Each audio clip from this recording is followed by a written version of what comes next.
প্রতিপালক, আমরা গুনাহ করে ফেলেছি।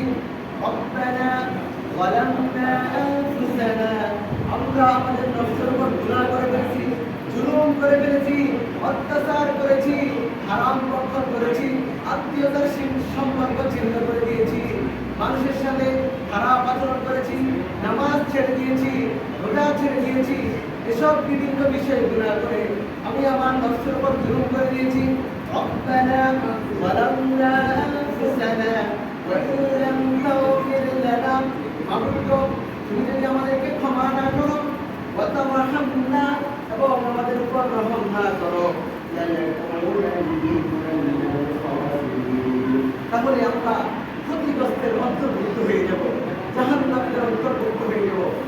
ভাইরা আমার, আজকের যে রজনী, এই রজনীর ফজিলত সম্পর্কে ইমাম সাহেব বলবেন ইনশাআল্লাহ, কিভাবে দোয়া করতে হবে, কিভাবে আল্লাহর কাছে চাইতে হবে, কোন কোন বিষয়গুলো চাইতে হবে, একটু একটু করে সব সময়ের মধ্যে আমি ইনশাআল্লাহ বলার চেষ্টা করব।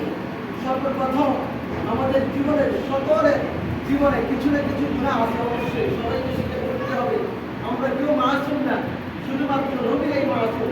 এই জন্য রব্বুল আলামিনের কাছে চাইতে হবে, কেননা রব্বুল আলামিনের কাছে কেউ চায় না, রব্বুল আলামিন তার উপর রাগান্বিত হয়ে যায়।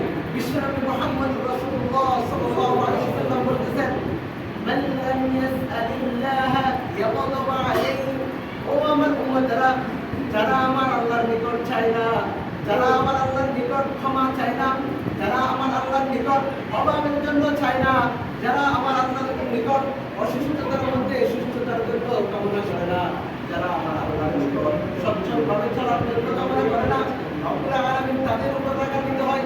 এই জন্য দুনিয়ার সকল মানুষের কাছে যদি বারবার যাওয়া হয়, তারা রাগান্বিত হবে, কিন্তু রব্বুল আলামিনের কাছে বারবার নয়,